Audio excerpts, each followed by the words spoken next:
एजाज में इशाइया भी देंगे।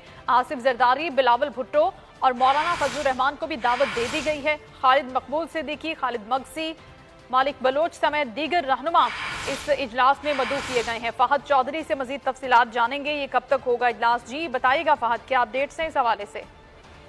जी देखिए, मुल्क की मजमूई सियासी सूरत हाल और खासकर निगरान वजीर आजम के तकर्रुर के मामले पर वजीर आजम ने PDM और इत्तेहादी जमातों की एक आखिरी बड़ी बैठक आज बुलाई है वजीर आजम हाउस में। इस इत्तेहादियों के इजलास में निगरान वजीर आजम के जो नाम डिस्कस हुए वजीर आजम और अपोजिशन लीडर की मीटिंग में, उनको रखा जाएगा।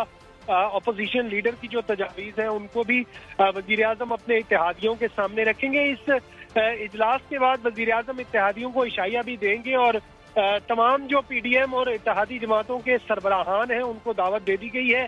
आसिफ अली जरदारी, मौलाना फजलुर रहमान, अख्तर मेंगल और जितने भी इत्तेहादी जमातों के सरबराह और मरकजी रहनुमा हैं वो इसमें शिरकत करेंगे।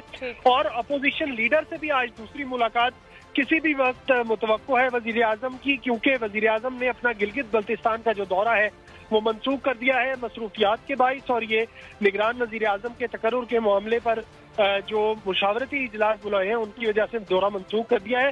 तो आज किसी भी वक्त जो है अपोजिशन लीडर से भी वजीर आजम की दूसरी मुलाकात मुतवक्को है। तो इस लिहाज से ये खासा अहम दिन है, मसरूफियात भी होंगी खासी। बहुत शुक्रिया फहद, आगाह करे थे आप।